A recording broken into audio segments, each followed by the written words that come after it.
Sejam muito bem-vindos à aula sobre percepção de cores. Essa aula aqui, ela é uma aula que ela é importante porque ela é específica sobre como que a gente, os mecanismos, né, do olho, do cérebro, de como que a gente percebe as cores. E ela é importante porque quando a gente coloca às vezes as cores, né, na tela, né, elas são percebidas de forma diferente do que as cores que foram efetivamente colocadas lá, graças a um fenômeno chamado mistura óptica, né, que é uma forma como o cérebro ele interpreta as cores, né? E o cérebro também ele faz alguns ajustes, como a gente vai ver alguns exemplos aqui, né? Então essa aula aqui ela vai ser um pouco teórica, né, em relação a outras aulas assim mais práticas de desenho e pintura, mas é bacana entender esses conceitos porque eles têm uma implicação prática na forma como a gente coloca as cores na tela, que a gente trabalha as cores que são muito próximas entre si. Um exemplo bastante simples que a gente pode usar para exemplificar isso antes de mostrar os outros exemplos mais complexos é se você colocar pequenos toques de cor vermelho, amarelo intercalando, quando a gente afasta, a gente percebe na verdade um laranja, né? Uma coisa muito mais próxima do laranja, embora a gente não tenha usado a laranja ali, né? O fato do vermelho estar muito próximo do amarelo e a gente olhando na distância, a gente tem a sensação de que a gente está vendo um laranja, né? Quem já teve a oportunidade de ir no MASP, por exemplo, de ver o Van Gogh que tem lá, né? Acho que tem mais de um lá. Quando você olha a tela de perto, você vê determinadas cores, e quando você afasta, você vê que o cérebro ele junta várias partes da pintura, né? Isso é bem característico de pintores que tendem a se afastar da tela e olhar a percepção, né, da como é que as cores estão funcionando a uma certa distância, né? Então é sobre esse tipo de mecânica que a gente vai ver aqui nessa aula. Então antes de começar a ver a parte de percepção das cores em si, a gente vai dar uma olhadinha em como que o olho funciona. Certo, então vamos lá dar uma olhada em como que funciona essa mecânica do olho, como que a gente enxerga as cores, como que o cérebro processa, como é que funciona isso. Bom, vamos lá. A primeira coisa é que a luz ela tem um comportamento de onda e de partícula. E a onda, as cores, a gente tem uma faixa de comprimento de ondas que a gente consegue visualizar, né? Entre 400 e 700 nanômetros, como a gente pode ver aqui no canto, são as faixas da cor do espectro visível, que a gente chama, né? Que são as cores que a gente consegue enxergar. As faixas que estão fora desses 400 e 700 nanômetros são os raios X, raio gama, outros tipos de raio UV. Então a luz ela chega, vamos considerar aqui essa garrafa, né? A gente tem uma luz branca que vem do sol aqui, né? Vem de uma lâmpada, ela bate nesse objeto e vem aqui em direção aos olhos, né? Só que o que acontece aqui? A luz branca ela contém todo esse espectro aqui, né? Todo esse espectro de cor. E quando ela encosta nesse objeto aqui, esse objeto, por ele ser vermelho, alaranjado aqui, ele absorve todas as cores, mesmo menos essa. E essa aqui é a que vai sendo refletido no olho. Aqui a gente tem a córnea, essa parte verde aqui é a íris. A íris ela funciona como um diafragma de câmera fotográfica. Na verdade, o diafragma da câmera ela funciona como uma íris, que ela contrai e expande dependendo da quantidade de luz. Então, quando você tem uma quantidade de luz muito grande no olho, você observa que a íris ela contrai, ela faz com que a pupila, que é o pretinho do olho, fique menorzinho. E quando está escuro, ao contrário, ela dilata para entrar mais luz, né? Você pode fazer esse experimento colocando uma luz, né? Não vai colocar uma luz muito forte no olho, mas você coloca no espelho e você observa que a íris ela contrai e expande dependendo da luminosidade, né? Aí a luz ela entra aqui, a gente tem aqui uma lente logo aqui atrás do olho, né? Então a imagem ela vem aqui, ela passa por fundo aqui, onde a gente tem a retina, e a retina aqui no fundo do olho, a imagem ela chega invertida, e a gente tem uma série de células aqui, chamado de células cone, que tem, cada uma delas aqui tem são três basicamente que tem, e elas têm uma especialidade e uma sensibilidade de perceber um determinado espectro de cor, né? Então uma tem mais facilidade de perceber as células menores, elas têm mais facilidade de perceber um comprimento de ondas menores, ou seja, essas aqui da região do azul, A célula média ela tem mais facilidade de perceber as cores entre 500, mais ou menos aqui 600, né? Essa curva que ela mostra as áreas de sensibilidade, e as outras células mais largas, elas conseguem perceber, elas têm sensibilidade para essas cores aqui mais no espectro vermelho, né? Então é muito comum se referir a esses três tipos de células como células verde, o vermelho e azul. Mas como assim? Se elas percebem só essas três, como que a gente percebe as outras cores, né? Na verdade, ela tem uma sensibilidade que pega um rabo das outras cores também. Só que elas juntas, ela faz com que elas conseguem cobrir aqui todo esse espectro aqui que a gente efetivamente consegue enxergar. Então, chegando essa luz aqui, que foi a luz chega no objeto, ele passa pela córnea, passa pela íris, passa pela lente que tem aqui logo atrás, chega no fundo da retina invertida. Essa informação que vem aqui é captada pelas células, que manda para o nervo óptico, para o cérebro, que faz todo o trabalho de decodificação. Ele desinverte isso aqui, né? A gente tem dois olhos, e esses dois olhos eles captam duas coisas diferentes que são unificadas. Então o cérebro ele faz todo esse trabalho de unificação de imagem, de virar ele do avesso, de interpretar as cores, né? Ou seja, é um trabalho monstruoso, assim, é um trabalho muito grande que o cérebro faz para conseguir interpretar e entender o que a gente efetivamente está vendo. Então é assim que a gente percebe as cores. Isso é importante a gente saber porque logo mais a gente vai ver que o cérebro ele toma algumas decisões de interpretação, ou seja, o que a gente enxerga não é necessariamente do jeito que a coisa é. Muitas vezes o cérebro ele faz o próprio julgamento e a própria mistura de cores no cérebro, e a gente acaba percebendo uma cor que, né, se a gente for olhar ali no microscópio tudo, ela não está lá, né? Mas é uma mistura que o cérebro ele interpreta e ele corrige, né? Ele faz alguns ajustes. Beleza, então a gente tem aqui, agora que a gente já viu como que o olho funciona, vamos dar uma olhada aqui nessa percepção de cor, dessa ilusão de ótica desse professor aqui do MIT, né, o Massachusetts Institute of Technology nos Estados Unidos, onde ele criou essa ilusão aqui, que é chamada a ilusão de Adelson, né, Edward Adelson, o nome dele. E você observa aqui o seguinte: a gente tem aqui nessa área de sombra, né, se eu falar para você que esse tom aqui, esse valor tonal, né, esse cinza, é exatamente o mesmo que esse, né, você vai acreditar?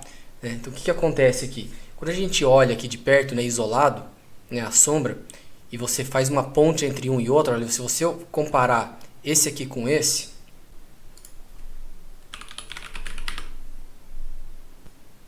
se você comparar diretamente aqui esse A com esse A, você vai ver que é o mesmo tom.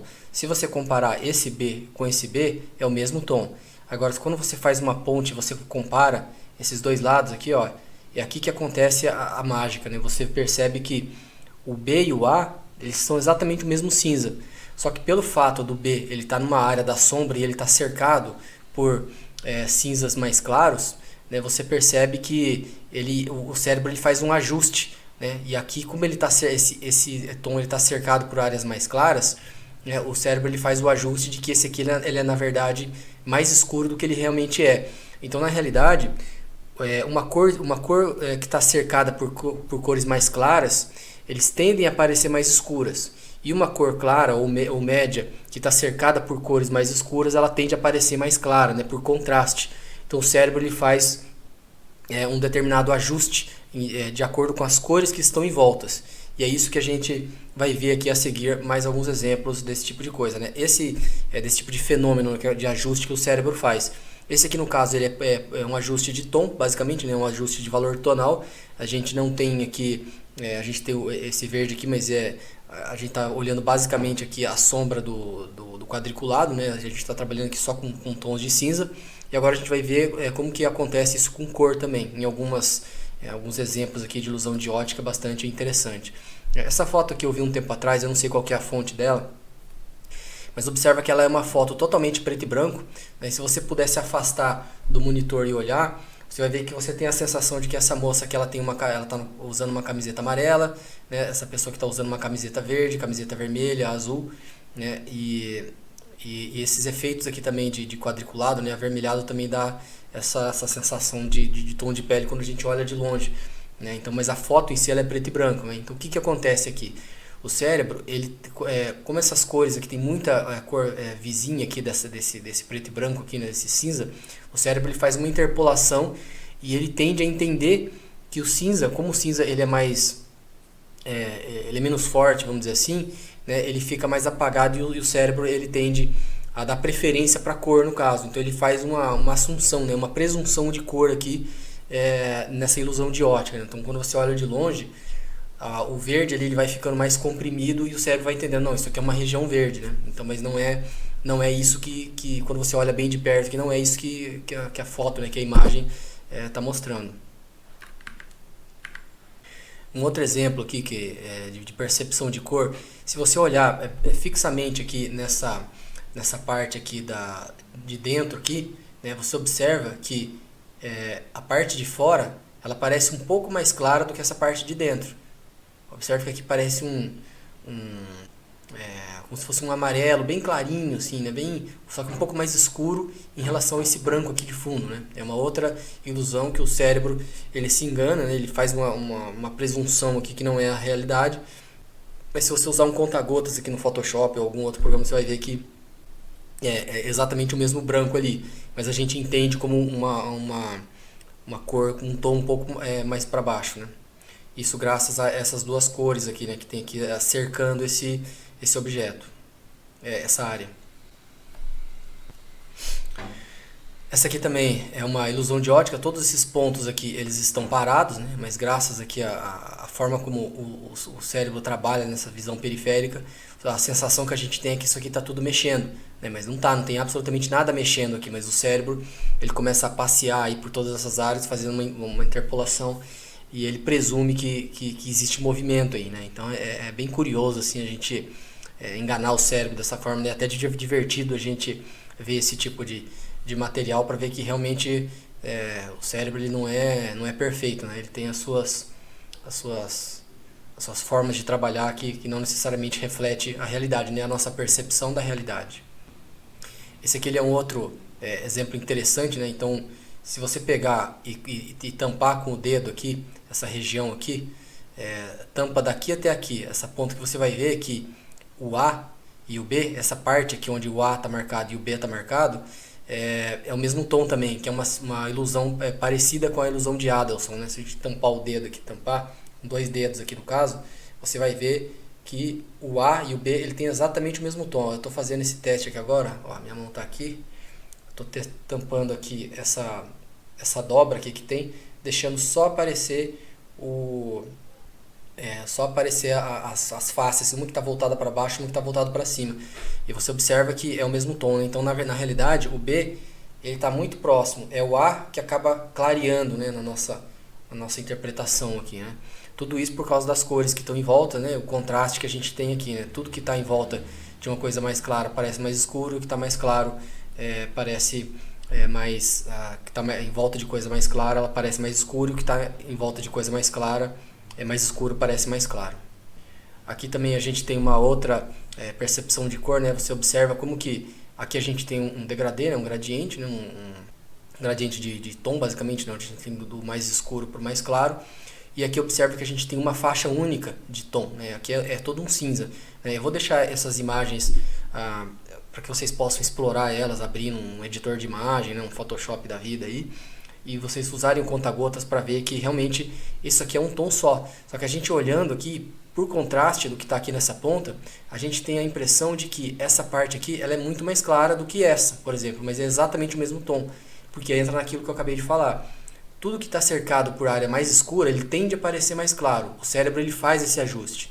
E tudo que está mais claro, ele tende a parecer mais escuro, né? Mesmo que seja exatamente o mesmo tom, né? Então isso aqui é uma ilusão parecida com a ilusão do Adelson e mostra bem claro como que o cérebro faz esses ajustes de tom e cor. Aqui a gente tem duas obras também, né? Um detalhe da Garota se defendendo de Eros, do Bouguereau, e você vê que a gente percebe que essas cores, né? Como que existe variação, depende muito das cores que estão se avizinhando aqui, né? Repara a riqueza de cores que ele tem aqui de matiz, né? Aqui ele está um pouco mais acinzentado, aqui ele está mais claro, aqui ele está mais escuro, aqui ele está mais indo em direção ao marrom, né? E qualquer cor que você coloca aqui, que seja saturada demais ou dessaturada demais, ele vai destoar, porque a nossa percepção dessa região da pele que ela está sendo ditada por todas as cores que estão sendo combinadas, né? Então, durante o ato da pintura, né, durante a colocação de cor, a gente tem que sempre considerar as cores que estão em volta, né? Sempre, porque a gente percebe as cores sempre em relação uma com as outras, né?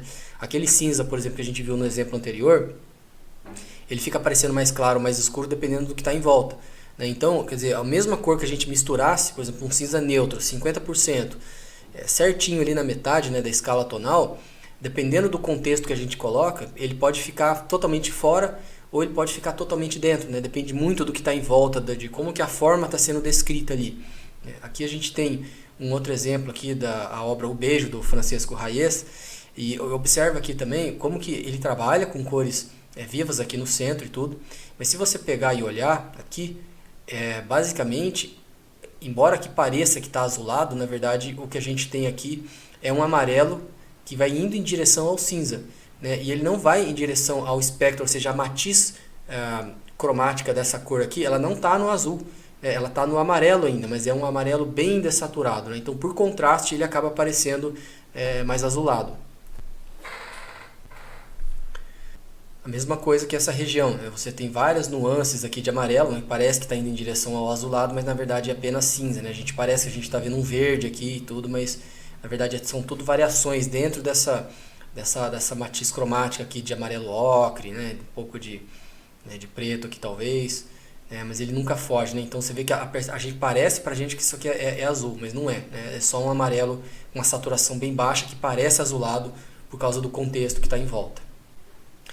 Aqui a gente tem também um outro exemplo bem bacana do James Gurney. E o James Gurney é um artista fantástico, né? Ele tem um blog também, isso acho que foi do blog dele que eu peguei. E tem bastante coisa dessa parte de percepção de cor, né? Para quem sabe inglês, eu recomendo bastante que vá lá conhecer o trabalho, não só o trabalho, né? Como os artigos que ele escreve. Mas isso aqui é uma pintura que acho que ele fez em gouache. E ele fez um gamut, né, que é uma limitação de paleta, né, uma paleta limitada, e aqui a gente tem essa cor aqui, né, é exatamente essa, né? Ele pegou e ele trocou todo o gamut, né, toda a iluminação aqui no geral, ele usou essa cor para dizer assim, que toda essa cor em volta aqui, ela depende, a gente pode enxergar de repente um azul ou um vermelho, dependendo do que está em volta, né, que entra em concordância com tudo que a gente viu até agora em relação ao cérebro fazer essas interpretações, né?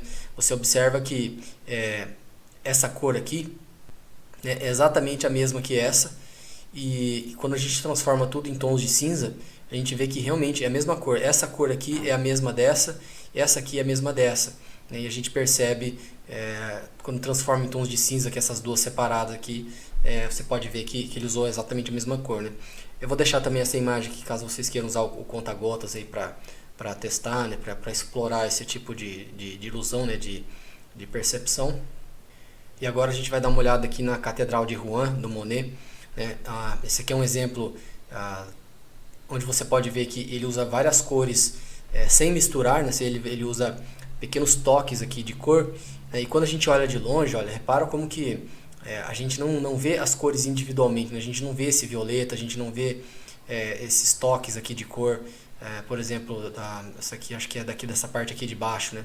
A gente vê basicamente um alaranjado, um marrom, aqui, alguma coisa, né? Mas a gente não vê esses pequenos toques de violeta, né? Isso aqui é o que chama de mistura óptica, né? A mistura ela acontece no nosso cérebro. O nosso cérebro interpreta. Quando a gente olha de perto, a gente só vê os toques de cor isolado, né? A gente não vê esses toques de cor isolado quando a gente vê de longe, né? Então essa mistura ela é feita no nosso cérebro, né? E uma coisa interessante aqui também é que a mistura óptica ela acontece também no nível do pigmento, né? Então, por exemplo, se a gente pega e mistura um vermelho com amarelo, por exemplo, ali na tinta, a gente pega um pouquinho de vermelho, um pouco de amarelo e mistura os dois, na realidade a gente enxerga um laranja, mas as partículas de pigmento ali, basicamente o que tem ali é o vermelho e o amarelo, né? Eles não se fundem, eles não viram um pigmento laranja ali, né? A gente tem basicamente, no caso da pintura a óleo, um veículo, né? Um óleo de linhaça normalmente, e você tem pigmentos flutuando ali no óleo, que estão juntos, né? Bem próximos, o vermelho e o amarelo, que acaba fazendo laranja. A gente entende como laranja, embora não exista laranja ali, né? O que existe são pigmentos, partículas de vermelho, partículas de amarelo, que juntas causam essa sensação pra gente. Aqui a obra clássica do Seurat, né, Uma Tarde no Domingo na Ilha de Grand Jatte, e é uma obra clássica do pontilhismo, né, provavelmente uma das mais conhecidas aqui do pontilhismo, e observa como que, olhando de longe também a gente vê assim, bastante barulho, né, bastante noise, mas quando a gente olha de perto aqui também a gente vê as cores separadas, né, você vê algumas cores, quando a gente olha de longe aqui a gente vê alguma movimentação de cor, mas não dá para dizer exatamente qual cor que é, se é um azul, se é um laranja, né? Quando a gente olha bem de perto a gente vê esses pontinhos de cor, né, isolada, que olhando de longe eles fazem mais sentido, né? Eles viram uma mistura de cor que quando a gente olha de perto não está lá, né? Então você vê que o pontilhismo aqui, ele não, pelo menos nesse estilo, né, no modo que o Seurat estava pintando, ele não descreve muito bem a matéria no sentido de agrupamentos, muito de folhas e tudo, né? Que parece que foi pintado com spray, né? Alguma coisa assim. Mas quando você olha a obra como um todo, né?